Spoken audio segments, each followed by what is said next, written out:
Wow, it's the perfect deep cut movie because for Eli it's day and for us it's night.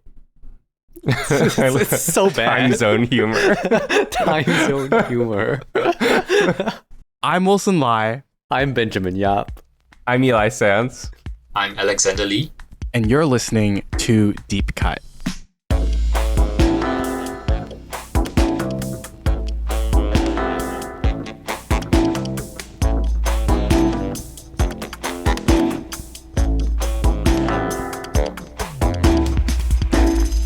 On Deep Cut, we compare a director's most popular film with a personal favorite chosen by one of us. We also discuss that director's life and career to bring in context that helps us view their movies as they may want us to. If you're enjoying the show, please rate and subscribe wherever you listen to podcasts, which helps others discover the show. Better still, you can leave a review on Apple Podcasts or comment on episodes directly on Spotify. You can always find us at deepcutpod.com to find links to our socials, our Discord, and our Patreon. Come hang out.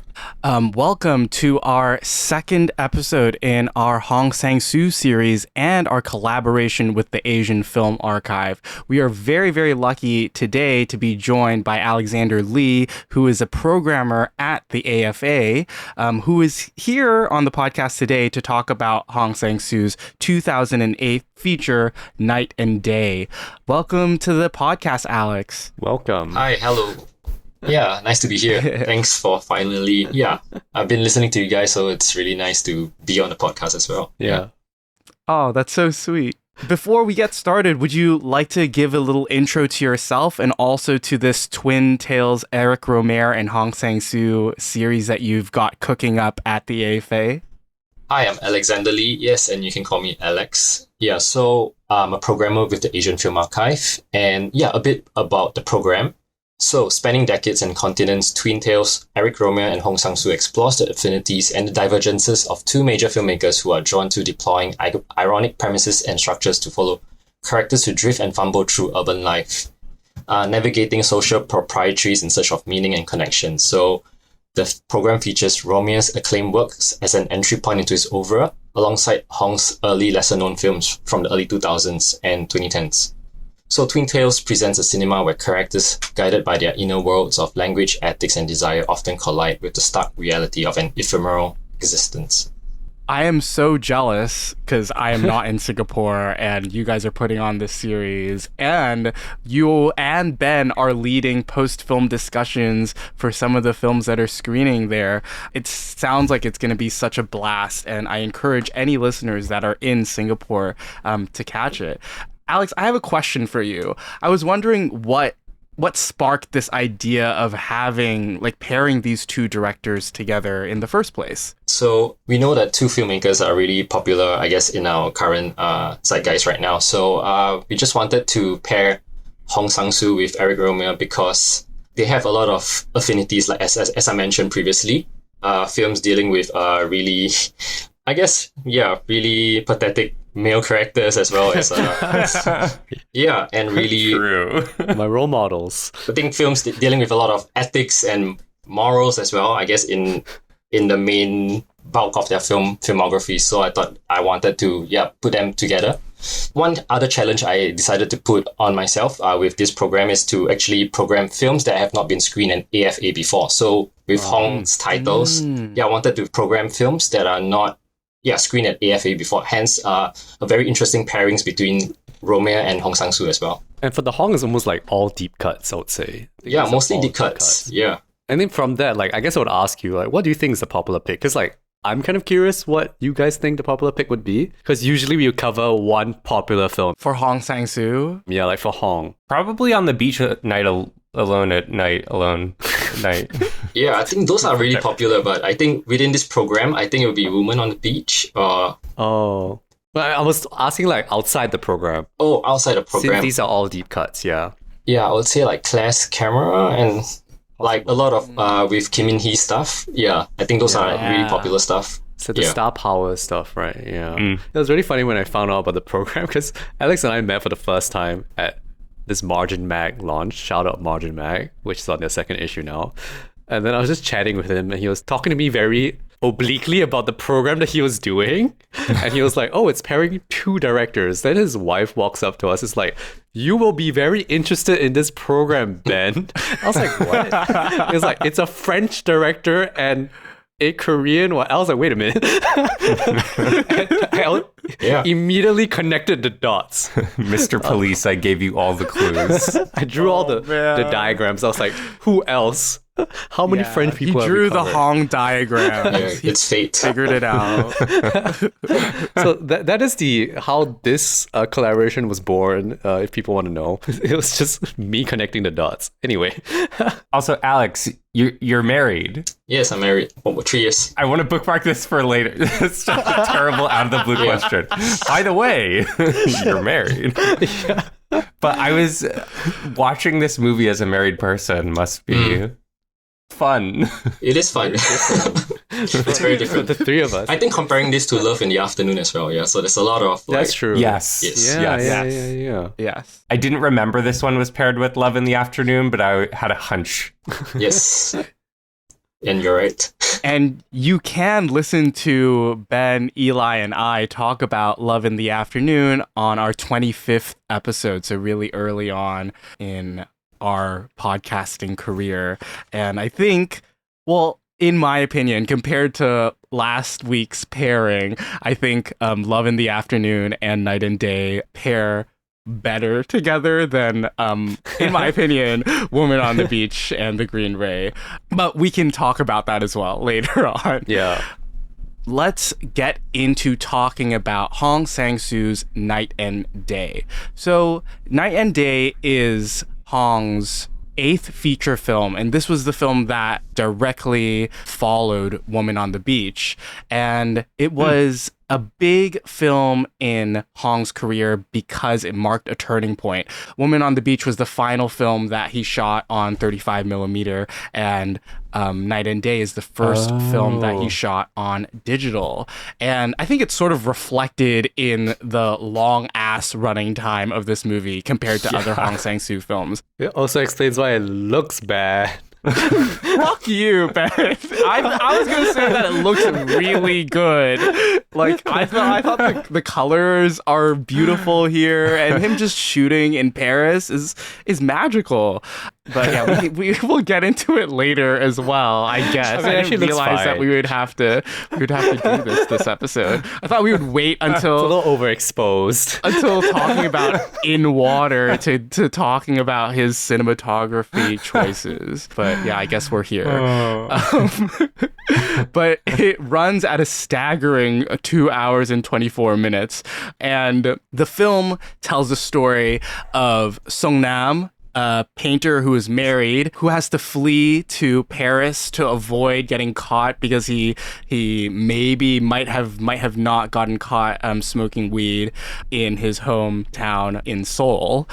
And while in Paris, he gets in a few entanglements with a few other women who tempt his sexual desires. And this poor, horny, financially poor man is going through a tough time in Paris, but also wants to sleep with some women, which is basically what Love in the Afternoon is. Yeah. And is it though? Well, okay. We'll get into it. Love in the Afternoon is just one other woman, right? But he's tempted by, like, he's a horny man. Like, this man is, like, the man in Love in the Afternoon is tempted by a lot of women as well. Yeah, but he doesn't smoke weed in Love in the Afternoon. That's true. That's true, Eli. Another interesting thing about this movie is that it takes place over a 2-month period that Sung-nam is in Paris for. So it starts on August 8th, and we get handwritten title cards showing us the different dates, usually separated by 1 or 2 days each time jump. There's a one longer time jump that happens in September, but we get to October and we see the changing of the seasons through this film. Yeah, I think that is all the big context that I want to give with this film. Just a reminder, this is going to be a spoiler-filled discussion of Night and Day, so if you want to avoid spoilers, now would be the time to log off and go watch the film at AFA. And it is screening at AFA on July 13th, so if you're in Singapore... this should be coming out the day that it screens. Okay, well, so go it will today. be good timing. Get your ticket now. Unless you're a Patreon subscriber, then you will be getting this early. Let's start by talking about our general reactions to Night and Day. And let's start with our special guest, Alex. What do you think of Night and Day? How do you feel like it places in Hong's filmography? Yeah, like you said, I think it was a turning point. I think it's also his first film outside of Korea as well, right? So yeah, it's set in Paris, in the heart of Paris. And I think I did enjoy this film, but it left me empty as well. Like, yeah, I think the film kind of shows a lot of, I mean, this Hong Sang-soo films kind of more in line with his other depictions of like pathetic man characters as well. So it feels like it falls in that category of a bit of Hong's filmography in his early works. So I think it's also a hint at also, or I could see it as also as a homage to Rohmer's oeuvre as well. Like a lot of themes that Rohmer was experimenting or exploring in his films are all kind of visible in this film as well. Yeah. Eli, what do you think about Night and Day? Yeah, you know, building off of Alex's point about the classic Hong pathetic man, and what Wilson, you said in our last episode on Woman on the Beach, about how the more Hong you see, the more you kind of get what he's doing. I had those words ringing in my ear. And wise words. They are very wise words from a wise man. Frederick. You know, it's a long movie. It feels like a long movie. It does. It feels really long. And also, I was very compelled by the experience of getting to know the character of Seung-nam, because at first he seems like an oafish, kind of boyish, charming guy who is clumsy, but ultimately good-hearted. And as the runtime goes on, you really see the destructive effect of his lies, which he tells in order to gain intimacy. And I put this in my Letterboxd review, but it really sent me running back to Bell Hooks' All About Love, where she has this great... Look at him. Pulling out the literary reference. Pulling out a book. Pulling up the book. So this is on page 41 on what I think is just the standard edition of All About Love. And I thought about this. So Hooks writes, quote, "When men lie to women presenting a false self, the terrible price they pay to maintain power over us is their loss of capacity to give and receive love." A little bit further down, "While men who dominate others can and do experience ongoing care, they place a barrier between themselves and the experience of love." End quote. So I think this describes Seung-nam perfectly, and we're going to go entirely into his character, but that presenting of a false self, the receiving ongoing care, and the inability to give and receive actual love all describe him to a T. And I think it makes Hong, again, one of the most insightful directors when it comes to the pernicious kind of standard male operating credo of lie to get that ongoing care. So I really liked it a lot, but it does also feel long. Ben, how about you? I think it feels long for me anyway, because I just really dislike Seung-nam a lot in a way that is, to me, not enjoyable, because he irritates me so much. And I think maybe possibly of the Hong films I've seen, maybe the most despicable Hong character morally. And I don't know if you guys agree. I can't remember all the films I've seen, but I really do think so. I do kind of agree, which is Right. funny because at first he seems like the most charming. Yes. I don't find him charming at all. Okay. And I think one of the most morally despicable things he does is wear that ugly ass polo shirt for so much of the film. Which I think really is the reason he has no charm. And I think if he were more poor. yeah, but the thing is, he could be poor and attractive, and I would understand what was going on better. He's a little attractive, right? No, so I looked up this actor. Dude cleans up, but then somehow in this film, he's just the schlubbiest dude. And the polo is doing so much of that, making him look so schlubby. Anyway, Siri, remind me to throw out all my polos. I think it just pisses you off. it really does. I think it just pisses you off because you're jealous that he's like all the Hong men It are could able be. to could like be. snag all these women whilst also being like assholes. Yeah, they're very attractive women, and it's just like, why? So the question I was like, oh, is the learning point here to go around to every attractive woman I meet and call them brats? Like, should I be doing this now? No. Is this about pickup artists? Like, this is about pickup artists' game? Is this what this film's about? Like, you can be the schlubbiest, poorest dude with zero prospects, and you can pick up the hottest chicks. Like, this is what this movie's about. And Hong's kind of living that life.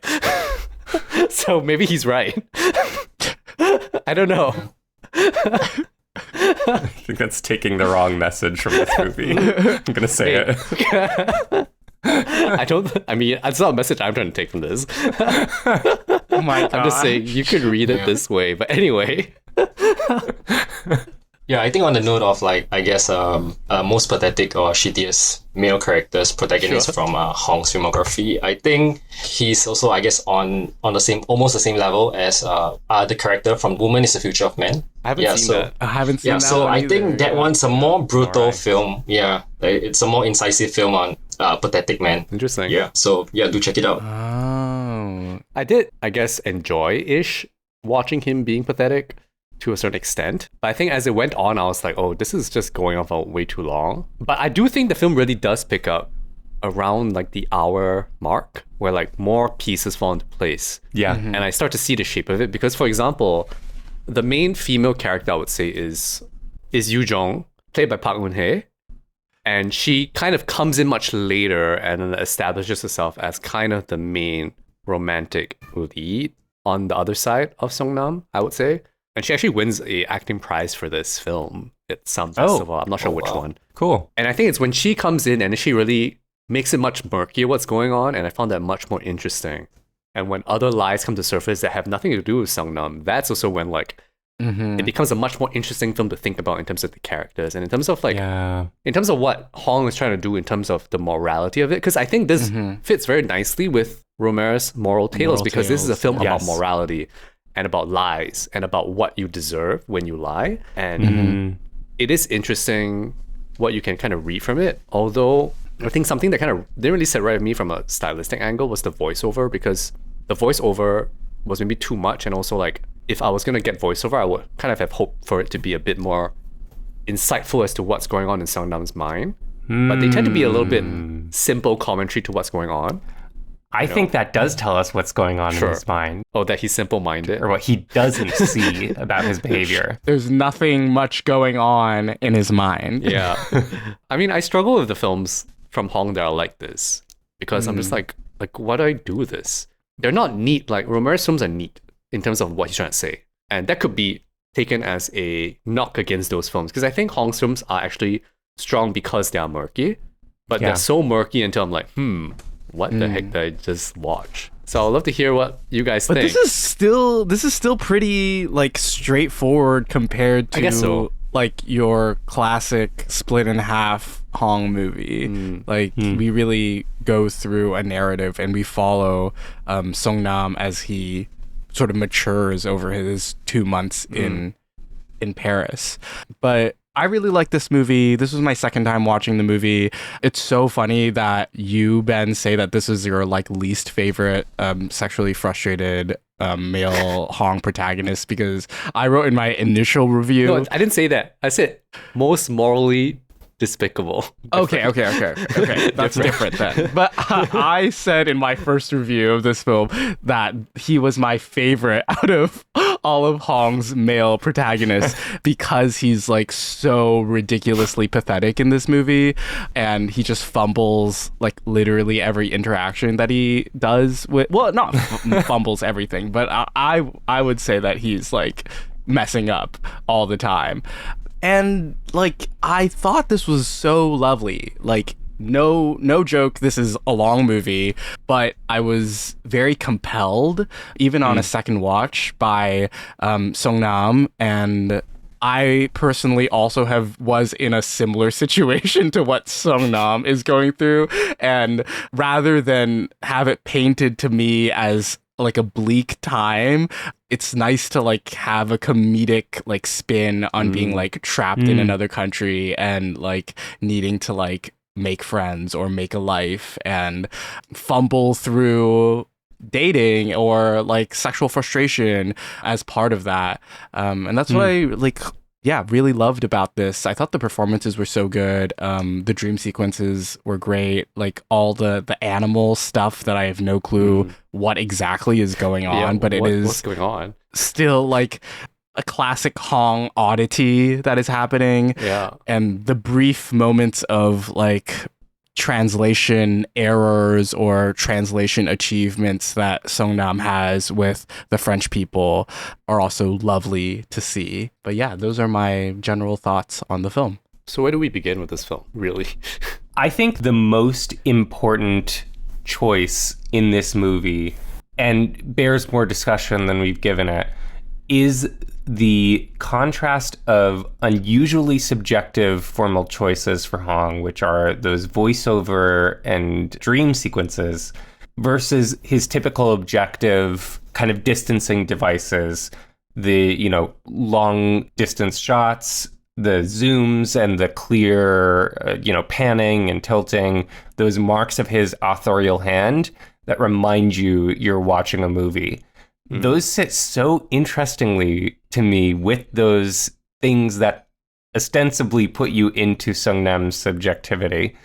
It's like a test of the ability of a director to put you directly into a character's mind in ways that film grammar typically indicates we are in a character's mind, versus give you critical distance.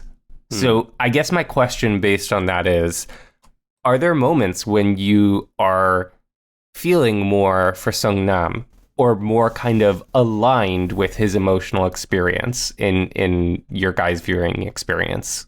Like, when do you feel on his page? On his page in what sense? Like, if I get what's going on in his head? Or could imagine yourself feeling the same way that he does in a particular moment? I mean, I would say that I felt pretty aligned with Sung-nam, most of it, in terms of like understanding why he thinks this way, and I guess the kind of man that he is. Like, I think it's quite clear, even with and without the voiceover, I think it comes across quite plainly in the way that he is. He's almost kind of archetypal in a sense of like this kind of man. Yeah. Maybe. I wouldn't necessarily say he is an archetype. And I think there's some nuance to it. And I think maybe one of the key scenes is like when he cries. Yeah. Which is interesting because it also marks a bit of a turning point in the film where he, I think, more overtly starts pursuing Yoo-Jung. Yes. Right after he finds out his ex killed herself. Yeah. Because he was addicted After he said no. Yeah, after he said no to her sexual advances. Yeah. So I think this is when the film really opened up and I was like, oh, wait, what is up with what's happening? Right? Because a lot of the motifs, and I think this is something that is well done in the film, which is that the narrative motifs really, really pick up steam near the end. Yes. Like pregnancy, the bird, abortion, affairs, remembering people, like all that starts to kind of swirl and start to repeat itself. And I think, like a lot of Hong films, characters don't change, but they keep repeating themselves. Yeah. Right? They just relive their lives over and over again, sometimes literally and sometimes not. But in that crying scene, he says he's going to change. And again, another formal choice that's so interesting there is that we have dorsal framing on Sung-nam there. His back is to us while he's crying. And we get Mr. Jung's face, who, by the way, I love Mr. Jung so MVP. much. Yeah. MVP. Such a He sweetie. sort of looks like a what's his name? Randall Park? Oh. No? Oh, No? Does he? I don't know if I see that. wait, sorry. I'm putting a tangent on a tangent, but the North Korean student who Yeah. Sung-nam meets, I was like, Yeah. this guy's voice is so familiar. It's like Yeah, you silky know him. and deep. Yeah. And I was like, I think this is the dad from Parasite. And lo and behold, it's the dad from Parasite. R.I.P. Yeah. Rest in peace. Yeah. Yes. We were just talking about him yesterday. That's also that's another weird thing that happens in the film. Yeah. Like the North Guy from North Korean. Korea. Because I fully thought it was going to be a prank. And it wasn't a prank. He's actually just from Pyongyang. I was like, wait, is he pranking him? I was waiting for the hammer to fall. And it never does. I was a bit confused. Yeah. But don't you think the hammer falls when he has that really like horrible reaction to him about No, I like, thought it him was gonna be like- asking if Like, Like, chill, he's- dude. It's a joke. It's a prank, bro. I thought that's what's gonna happen, and it just never happens. And I was like, oh, it's real. The man's really from Pyongyang. And then he arm wrestles him in a cafe. yeah. I think to go back to the crying thing, if I would kind of pose a theory as to what he means when he says he wants to change, or like he feels like he needs to do something different with his life after kind of causing someone else to die.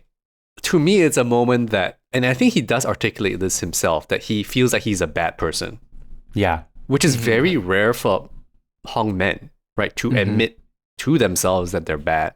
Yeah. But I think that is also why he decides to pursue Yoo-Jung overtly, because he's kind of like, I'm bad, and I'm just going to pursue this woman who's also bad because she's a liar.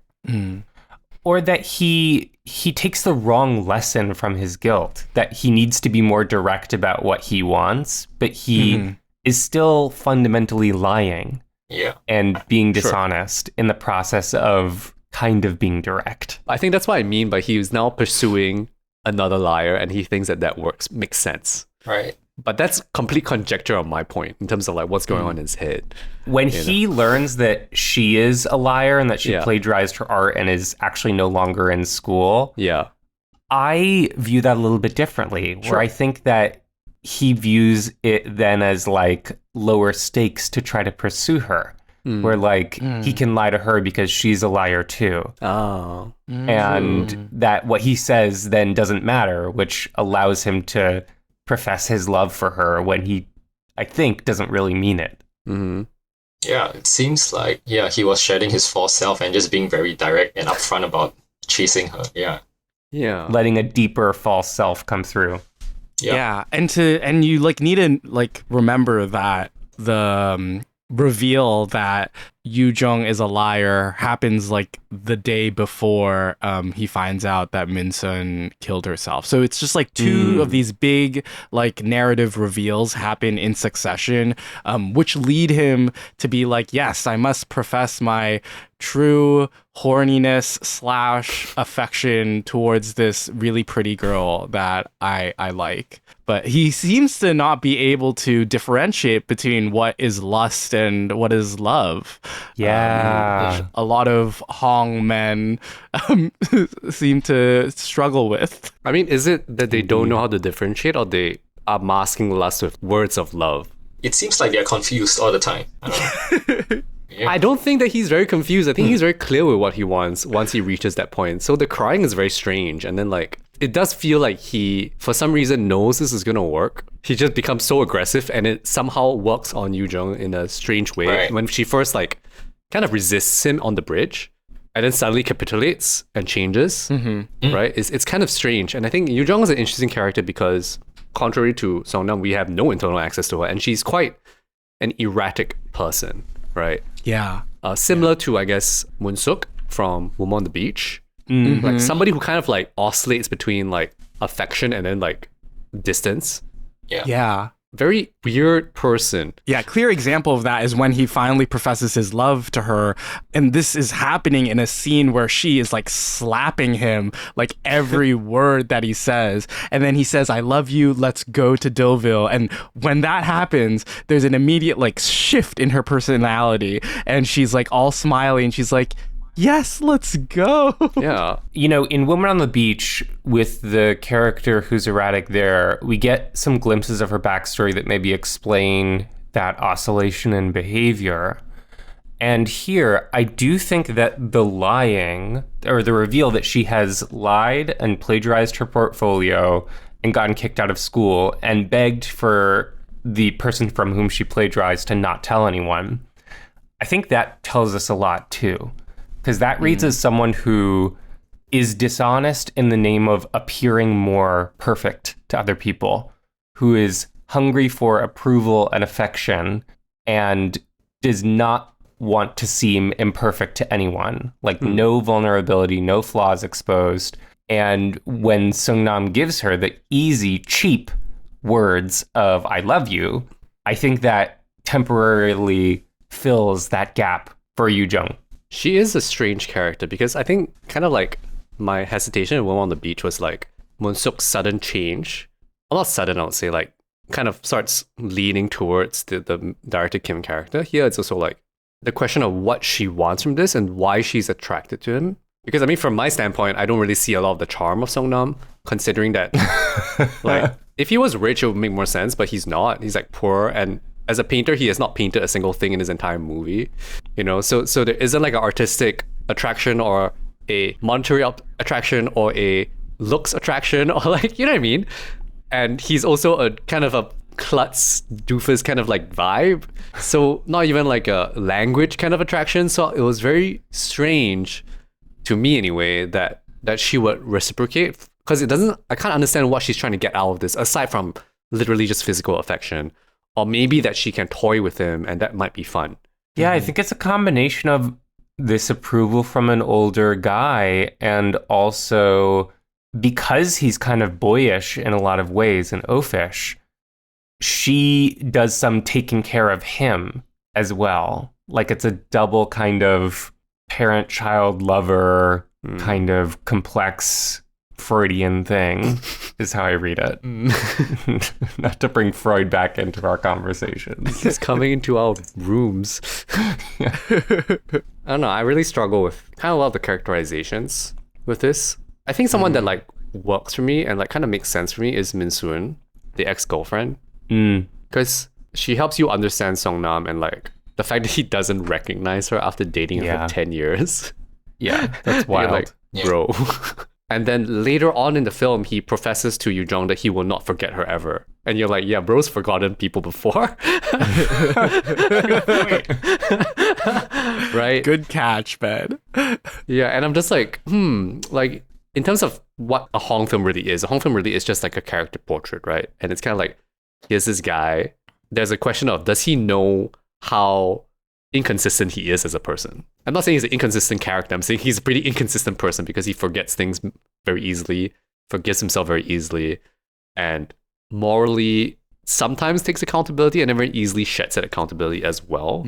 Yeah, because it's really funny because I think there's a scene after that, I think later in the, I guess, the third quarter or close to the end of the film where there's a bug that flew into his eye. Do you guys remember that scene? And then Mr. Jung said, you should wash it out with tears, but then he has no more tears to wash. So it's just, I don't know. He just done with crying. Yeah, he's done with crying. And I think there's this emptiness in him that he can't feel anymore. So I think that's putting on a lot of false selves, I guess, or like pretenses. Yes. I wrote these things down. I wrote bird, boat, bug, and pig.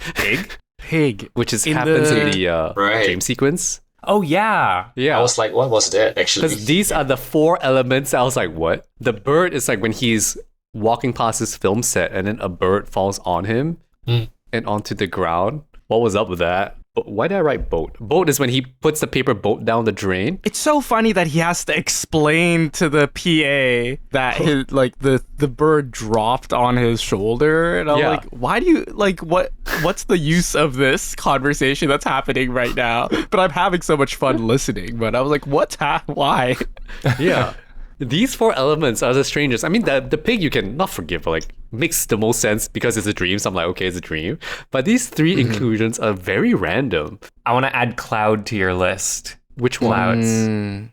Clouds. In his paintings, he calls out clouds when they're at the bridge and he's talking about the stones. And the final shot. These are like kind of motifs that reappear. There's also the shot of the poop. Yeah, I guess going downstream, being washed as well. God. And then I think juxtaposed with the boat. Oh. Yeah. There's also like the cigarette or hairband. I don't even know what that was an insert of trash on the floor. Like litter. Yeah. No, I think the hairband ties to the next time that we see Yoo-Jung and she ties up her hair and he's like looking at her. Yeah, when she's tying up her hair. Yeah. But I don't know what exactly that means. Yeah, why make me think about this at all? Yeah. But it's interesting because the bird thing, right? Right as he's about to leave Paris, the camera pans to a bird like on the ground next to him, like hopping around. So maybe that's like a dead bird is finally like free and hopping because he's returning back to his home country. I don't know. I guess if a motif like these objects that reappears is in order to recontextualize a piece of imagery or sound and or make us think back to a prior moment and contrast the two, I struggle with some of them to sort of say what's behind it beyond the level of symbolism. And I wonder if it's highlighting, Ben, what you said about him not learning that yes, these things reappear, but there isn't actually much recontextualization that's going on. There's not a new, deeper meaning.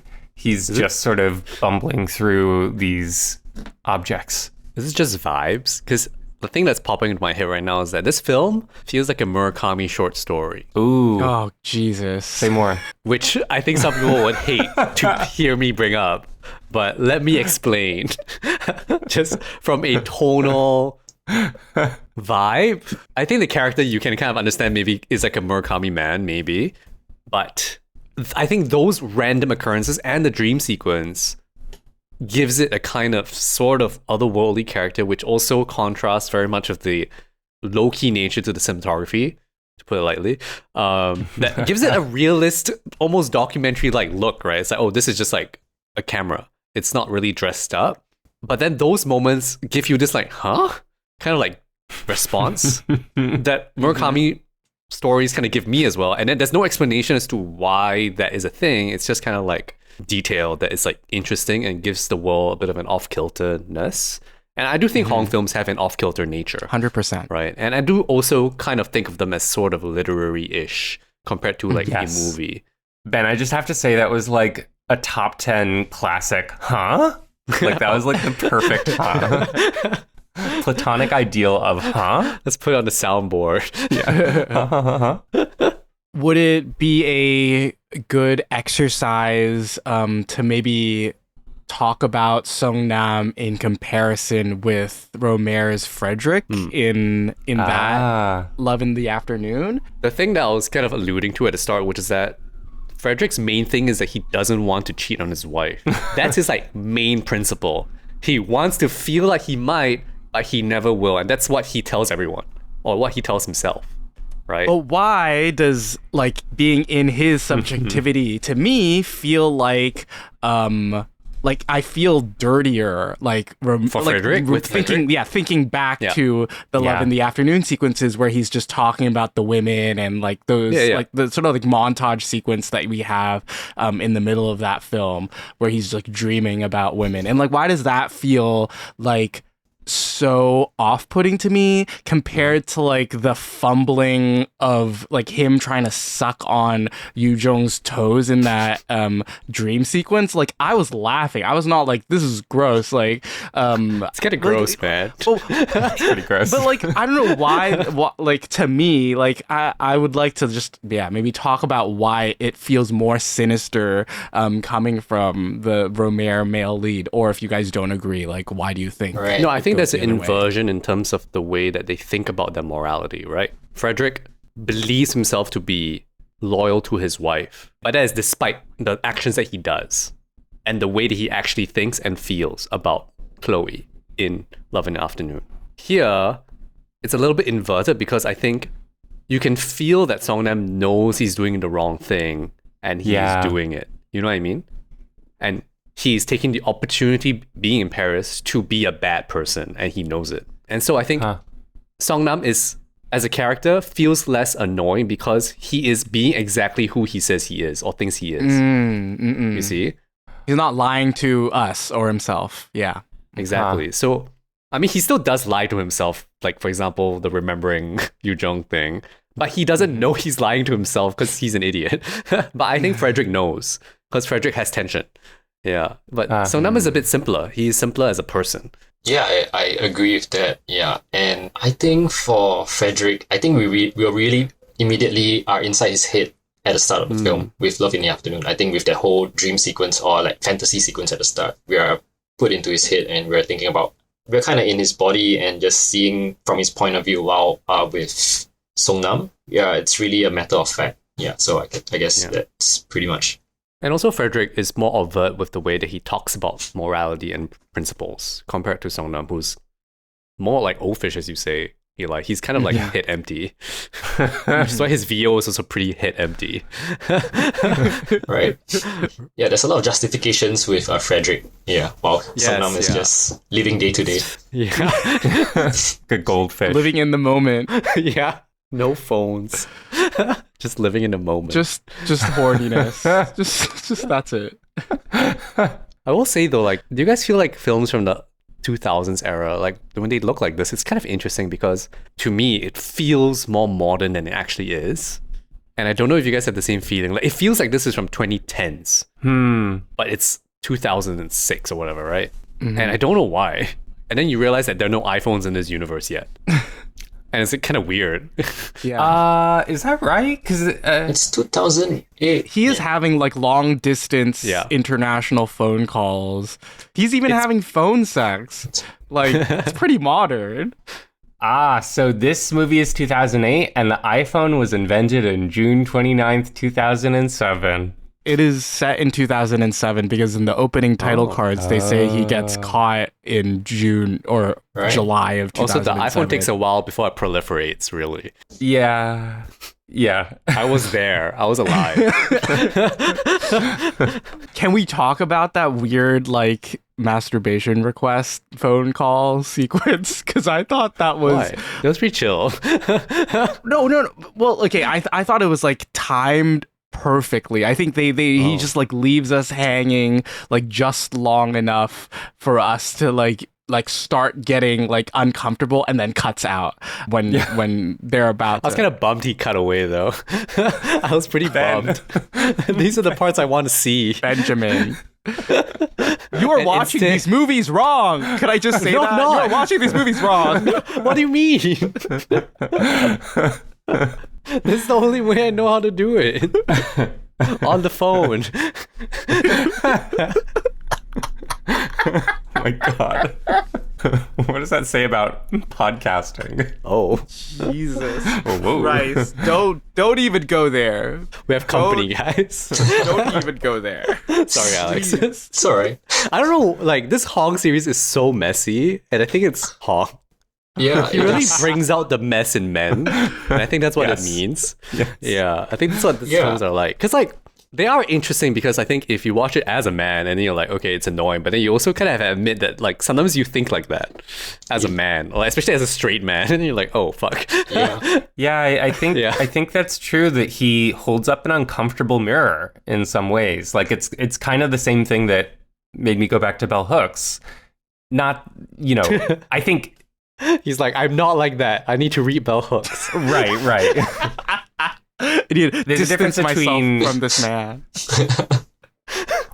Or seeing people do horrible things and knowing that because you're also a human, you're capable of doing those things too. Like, there's something that is identifying and acts as a kind of warning. Like, make sure that you don't act on feelings in the way that Songnam does. Again, like, it's the utility of Hong being so incisive about male patheticness. He's truly the master of this as well. Like, I don't think you could name a working director right now that can like pinpoint this like specific straight man thing that that Yeah. they do. They have, it's part of them, and play with it with such ease. Yeah, I wonder like how much it's from him as well, that he recognizes his Right. own feelings and then him putting it on screen as well. So it's just half the time I'm just like, man. It's sort of sadomasochistic as well. It's like getting Sung Nam getting like slapped and being like, slap me again.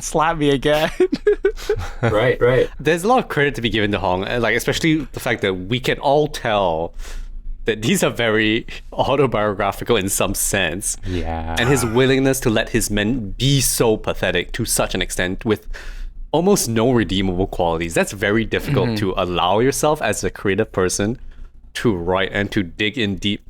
And it's not darkness, this is like just shittiness. Like, let me just put my shittiness on the screen.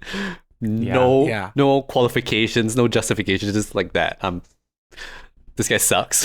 Yeah, it's just And that's what he does. honesty. I mean, have it consistently come across as more like humor rather than something like actually dark is like, I think it is a tough like tonal tightrope to walk for Hong, and I think he does it pretty well, like feature after feature. I mean, the fact that Min-sun dies is pretty dark in this film. Like, I think compared to a lot of what happens in Hong films, like one of the darkest plot elements, and it's played off like almost like nothing in a way that was, I don't want to say disturbing. I was just like, huh? I was like, what is going And on? also with the 6 abortion as well prior to and it's really dark. There's a lot of undercurrents of that. Yeah. And like during the dream sequence, maybe we should talk about the dream sequence. Was there more than one? Because you guys talk about it like there's more than one. What's the other one? Did I miss it? Did I not notice it? There's Wilson just held up the number 2, and all these balloons went up his screen. thanks Apple Mac ecosystem. Thanks for that. There are 2. Yeah, there's a real darkness at the heart of this movie. Balloons. The first one happens when he's sick in Paris, and he's dreaming that he's entering into the girl's apartment, and he like comes up to a sleeping Yoo-Jung and starts like sucking on her toes. That's the Wow, somehow I didn't realize that was a dream sequence. And then she wakes up and she's I just did not realize. she basically says, she wakes up and she basically says, yeah, like go ahead and like have sex with me, and then he wakes up after that.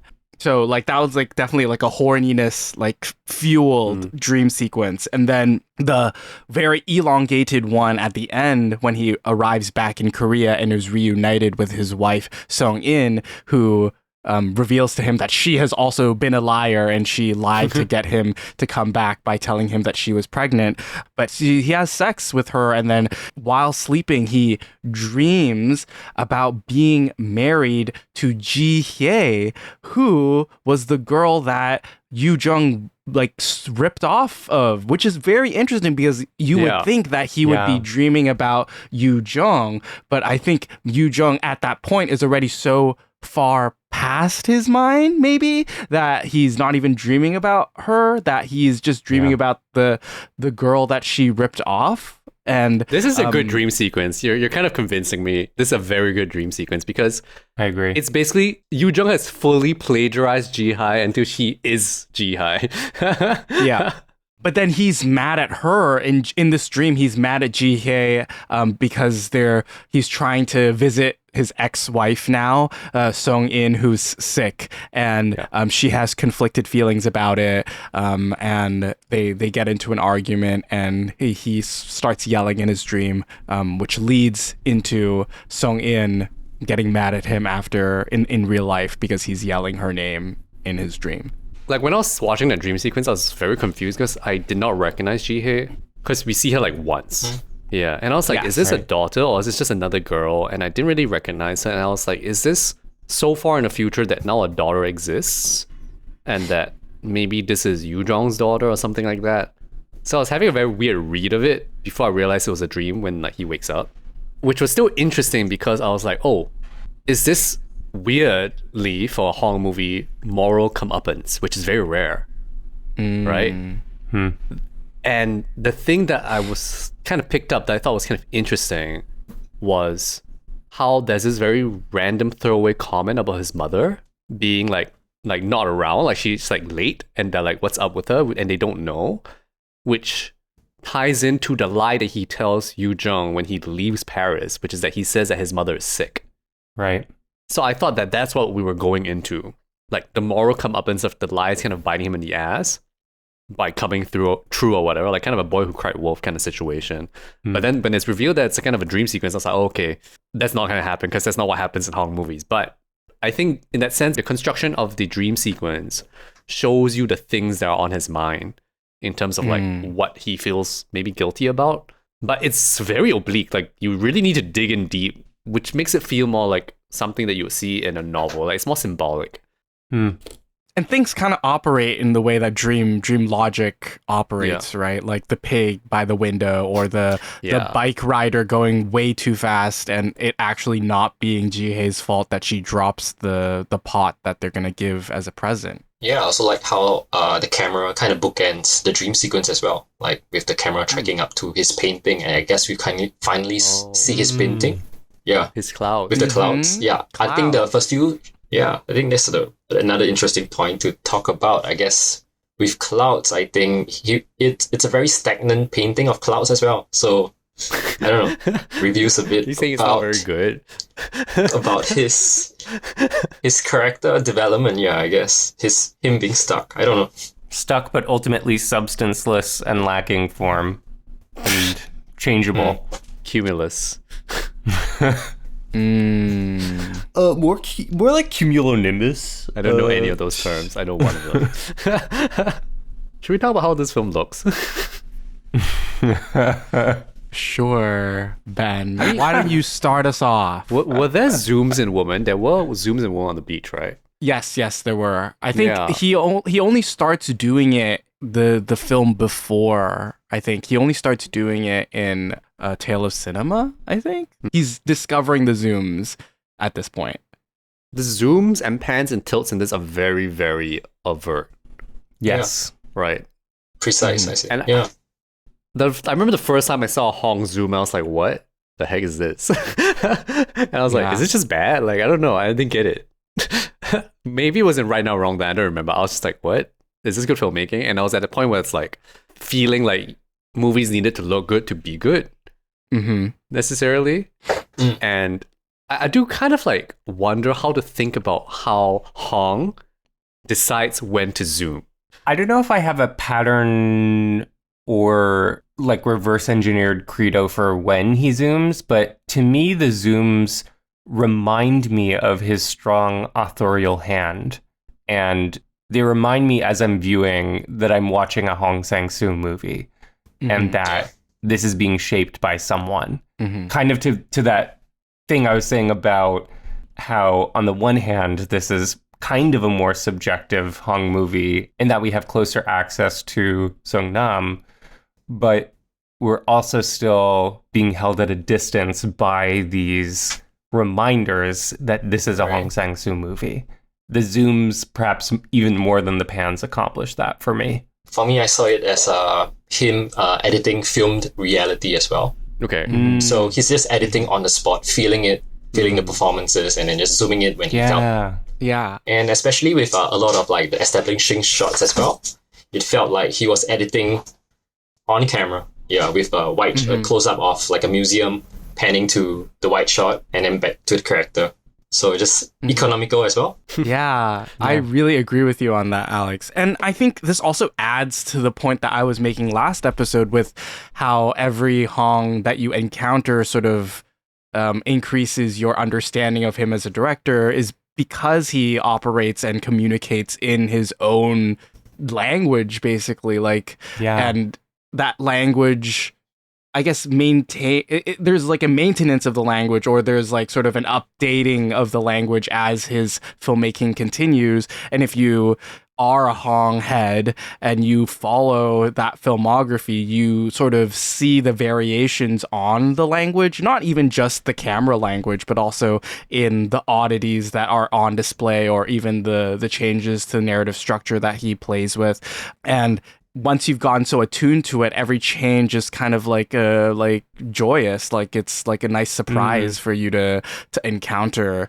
But I really like this thing about like reframing within one sequence that he can do without the need to cut. Yeah. I really like the scene where they're visiting the painter couple, like the most famous Korean painter, and he's the male painter is like talking about his work, and then you sort of pan out and then you see the wife, and he asks her a question, and then he asks, "Can I hold the baby?" And Unreal. like before that, you'd have no clue that there's a baby in this room at all. But then the camera fully pans to him holding the baby and's like, "You're the most beautiful thing in the world." And I was like, this is like, that's It also zooms in. And baby looks at the lens.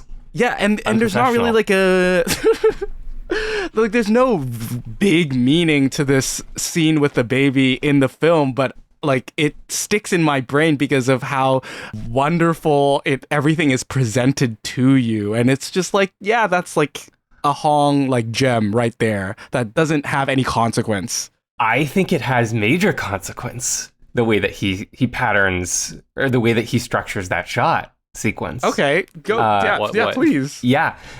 That, as with Woman on the Beach, where he's focusing on a male artist who is so selfish and self-obsessed, partially because of his self-importance derived from being an artist. Here we have, as Sung-nam is another male artist, this other male painter who, first it's just him in the frame, then it's the people who adore him, then we see his wife, then we see his child. That feels like a ranked prioritization and another little capsule of criticism for male artists that Hong likes to return to. Could very well be, honestly. Like, I wouldn't put it past him to do that. Also, that baby's really cute. That baby is now 20 years old. Whoa. Yeah, I wonder what that baby's doing right now. We should have gotten them on the podcast. Alex, did you watch either this or Love in the Afternoon with your wife? No, I watched it alone. Okay. Yeah, on my computer. Yeah, it's interesting. I have not really watched any of like Hong or Romeo film together. I think it'll make for a very interesting conversation right after. Yeah, definitely. Yeah. Yeah. I think one of the things these two directors have in common is that they do beg to be discussed with other people. Yeah. I think, especially for Hong, because they're not neat, like I would say that Rohmer makes very clear points, right? Rohmer is much cleaner, and it's more of like a, do you agree or do you not agree with what he's showing you? Right. Hong is like, what do you think Hong's trying to say? I have no idea. You know what I mean? So first you'd cross that barrier of like, what is this man doing? And then if you actually settle on what that man is doing, if you can, then you ask yourself, do I agree with that? So, I don't know, maybe we'll break some couples up in these post-film discussions. I don't know. Yeah. That should be the goal. To those comments. That's the goal. Yeah, hoping to break at least one couple up in my post-film discussion at AFA. It's the opposite of speed dating. Speed divorcing. Yeah, man. It's a lot of confrontations, but without actual. Yeah. Yeah, I guess it's a way to talk about broach really difficult topics without actually talking, I guess, to your significant other about things you're going through. So I think using film as a way to, it's a mirror sometimes. Yeah, like we said last episode, I feel like Hong maybe uses his filmmaking as a way to work through some issues that he doesn't want to really tackle in real life. And I feel like that's another parallel between Rohmer and Hong. Like, these are men who kept their professional conquests or like ideations like very much separate from their personal lives, right? Like, Rohmer never told his family about his filmmaking. Hong basically like ditched his family in order to start a new one with an actress that he closely collaborates with, like leaving a child in his ex, in parentheses, wife, to be on the outside of this lovely world that he's created filmically. Is Hong evil Rohmer? I think Hong is still figuring out answers. I don't know. Yeah, he's still figuring He's pretty things old out. to be doing that. Yeah. Hey, Ben, don't be rude. If Rohmer is chaotic good, then I think Hong is lawful evil Ooh, lawful? Really? because of his formal constraints that he places on himself. Sorry, I'm just looking at the Ryan Sven notarized for the film. Oh, yeah. Yeah. Yes. Shout out. Yeah, Ryan so we Swan. brought this up on our Woman on the Beach episode, Alex, which is Ryan Sven has Okay. this like notarized project where he writes down the details or he logs the details of the different Hong films he's seen. Oh, wow. Almost like Okay. the stats, right? And so the stats are like what kind of food, how many drinking scenes, how many cuts, how many zooms, all the Hong Isms. mainstays and counting them. It's and seeing the detailed. pattern. Yeah. Yeah. I don't know why when I saw that, it kind of jumped out at me that the oysters make a lot of sense now. Because the oysters is kind of like a vaginal like symbol Oh, that he Yep. keeps wanting to eat. Right. Right. And then of course we see that painting in the museum. Isn't it also an Yeah, aphrodisiac? the Kobe. Yeah, it's an Is it? Yeah, it's an aphrodisiac as right. well. Yeah. I mean, I mainly think of it as a visual kind of like double entendre, right? Right. And I didn't really think about it when I was watching the movie. It's only when I looked at the notarized and I was like, oh yeah, kind of tracks. This guy just wants to slurp on some oysters, and this all is on his mind. I don't think he was even kind enough to slurp on them. He's probably not. He's not doing the slurping. I don't know what you're talking about. I was talking about oysters. So uncomfortable. I'm also talking about oysters, dude.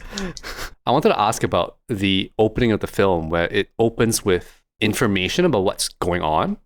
And I'm trying to remember if that has happened in many other Hong films. No, I think this is the first time, if I'm not wrong. Someone remind me what happens in Hill of Freedom, because Hill of Freedom is one that feels a bit similar. I think he's carrying the letters and Yeah. then he drops them. And then when he drops Yeah. them, we start cutting, right? Have you seen Hill of Maybe. Freedom, Alex? No, I have not. Yeah. There's too many Okay. of this. If I'm not wrong, Hill of Freedom also has voiceover, but I do not remember. I think so too. But I love Hill of Freedom because he basically like clicks on the shuffle button on his scenes and then he just like lets it Yeah. rip. Actually, Hill of Freedom, I don't like love it, but I find it to be one of my favorite Hong constructions. Just to go on a bit of a sidebar. I assume you haven't seen it, Eli, and Alice, you haven't seen it. So Yeah. Hill of Freedom is set in, I think, Japan, and it's about a Japanese man who is in love with a Korean woman, and they're apart. Mm-hmm. And the woman finds the letters that he sent her when he was in Japan, and is about to go like open them, I guess. Then she drops all of them, and then the dates get messed up. And so after that, you see scenes of the Japanese man, but out of date order, and you don't know when is when. I don't think there's dates. Whoa. Yeah, it's a fascinating premise. It's so great. Like I wish Hong like did that again, like in a more explicit way. Like I think he does play around with like order of events and things happening or things not happening elsewhere in his filmography, but I like how explicit he is about the narrative construction of that film. Yeah, maybe we can do an episode on it. Only 3 voiceovers in Hill of Freedom. Huh. How many voiceovers in this one? Well, you know what he writes? Yes. Yes. Oh, I love it, Ryan. Oh, also, we have to mention that the Allegretto second movement from Beethoven's 7th Symphony, right? Yes, Symphony Number 7 Pops up a lot in this one, and that I don't know why is there, but I love that piece. It's a lot more effective use of music in this film than it is on Woman on the Beach, I think. Yeah. That's Like true. going along that like Wong Kar-wai line of reasoning of using a piece of music over and over and over again. Yeah. But in this film, it is just one piece of music and it's like used over and over and over again instead of a few to like tie in with a character. But I think it also ties in with the fact that the idea that characters don't really change in Hong films and we always go back to those same situations and Right. moments. You know, it's funny. In the second dream sequence, we get the first moment in the movie that is outside of, or what appears to be outside of Seongnam's access, when Ji-hye goes to the bathhouse and cries, and there's another repetition of Beethoven's Seventh in that moment as she's walking to the bathhouse. And it really struck me like, oh, we're going outside of Sungnam's access. We're getting like a look into Ji-hye's subjectivity. And then no, it turns out to be a dream sequence. Maybe he's the pig. Yeah, I mean, I think it's pretty clear he's the pig. Batting at the window. He's the horny pig. Yeah, he's looking at all these women in the bathhouse. Wow. Yeah. I couldn't tell it was a pig at first. Yeah. I was like, Same what here. is that? And then the snout appears and you're like, oh, okay. This is his longest movie, right? According It to is. I wanted to say because there's that zoom on the pig, and I would say that those other zooms always make me feel like, even though I would say that the film from a technical standpoint looks pretty flat, that those zooms create a really interesting lyricism to the film. Yeah. And they're always kind of punctuated, but they also are the kind of shots where he might lose the characters, right? And like zooms in on the ground or like some grass or whatever it is. And the way that it kind of like almost operates like a Ozu pillow shot, right? Like kind of like, oh, let me just look at something else for a while, right? That's not the characters. And it kind of gives a lilting quality to the film when he does that, which I find to be quite fascinating. And I think that's mostly what I think the function of them to be. Like, they give you this, I don't know, it's kind of like a fade out, but not. It's not a fade out. No, I get what you mean. It's like punctuation. Yeah. And I would say that like Paris as the backdrop of this film like immediately just like makes this visually really scrumptious, I think. Like it's so colorful, like him shooting in the parks, in the fields. Yeah, there's just like a lot to like admire and look at visually, even though maybe you might say that it's technically not good looking. Yeah. See, I didn't know it was Paris because he never shows the Eiffel Tower. Yeah, I just thought he made Paris look really grungy and actually grungy and dirty as well. Like the hostel that they're living in. But that's what everyone always says. Like, Paris is actually very dirty. That's what everyone says. Yeah. Right. Like, apparently there's this syndrome, they call it. Like, when Japanese people who idolize Paris go to Paris, they come back like with like PTSD because they're like, holy fuck, it's not what I thought.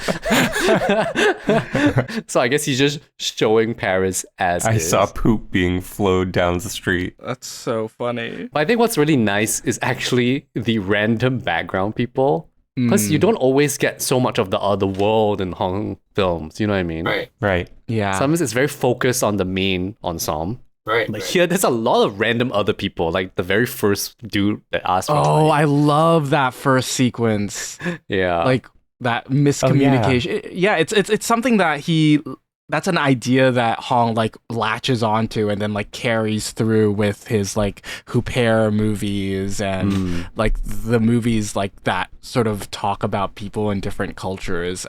And this is basically the first time that we see this transnational communication idea planted in Hong's filmography. So important moment.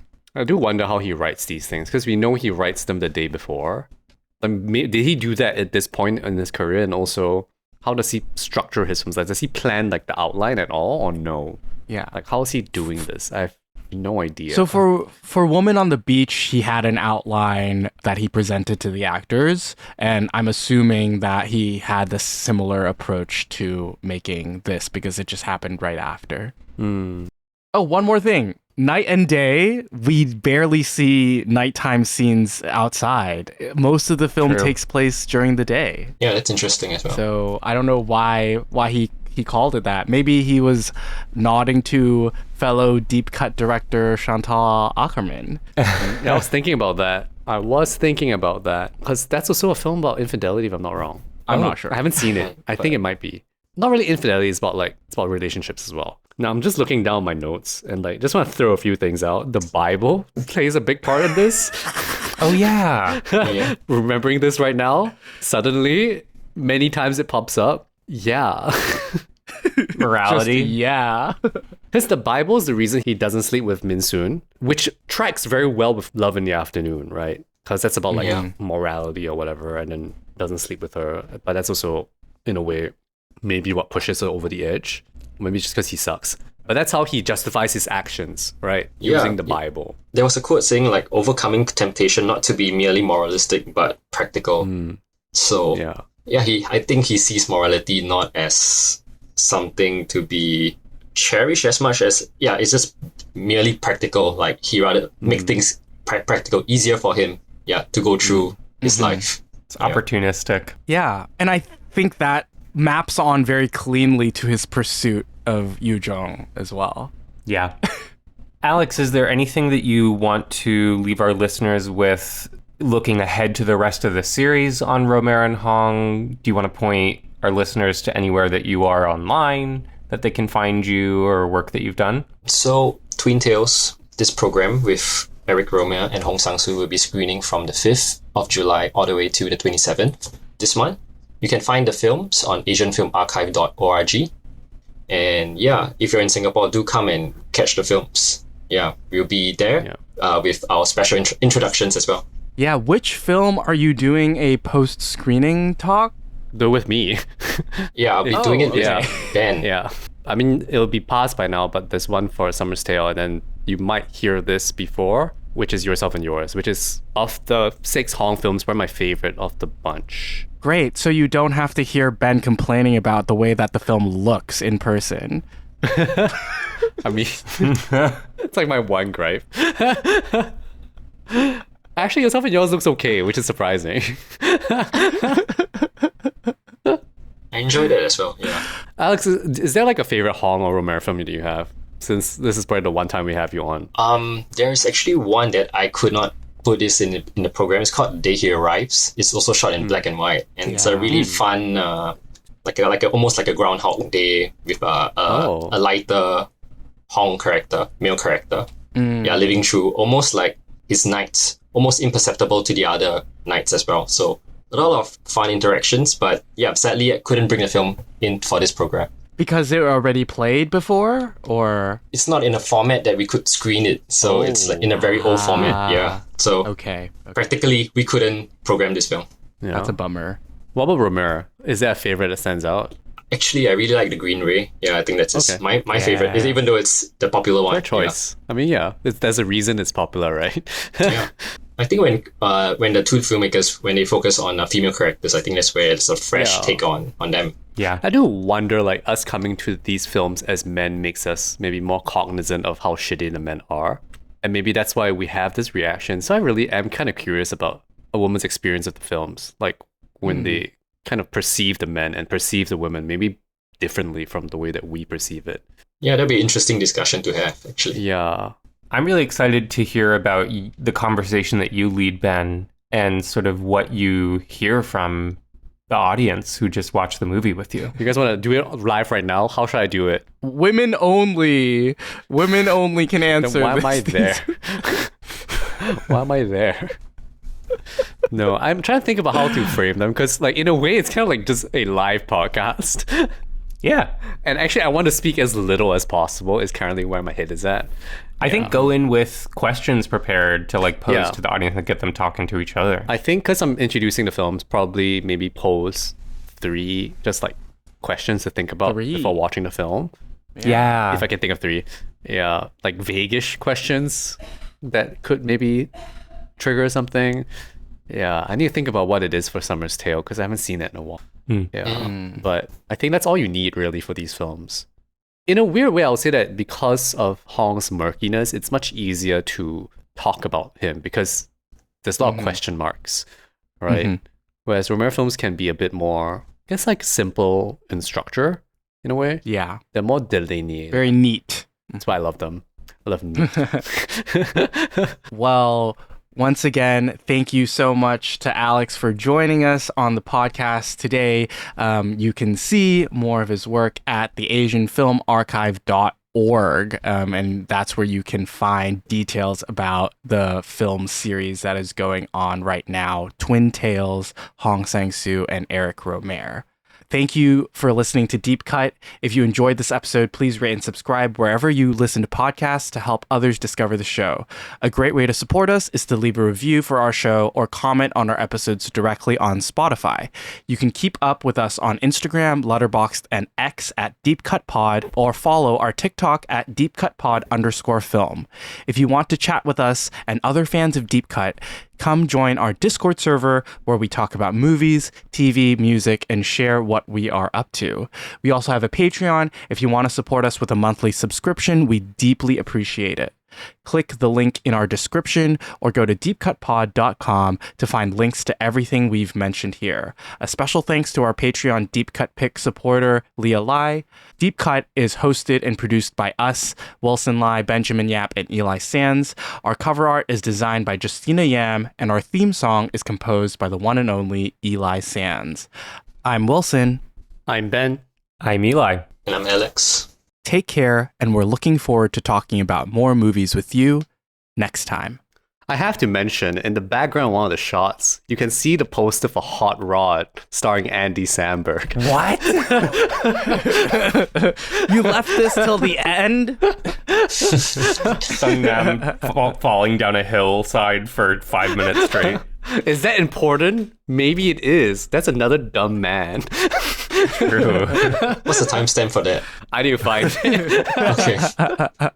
Prove it, Ben. Prove it. Yeah. It's real. I don't lie. I like Songnam. Wrong. I lie all the time.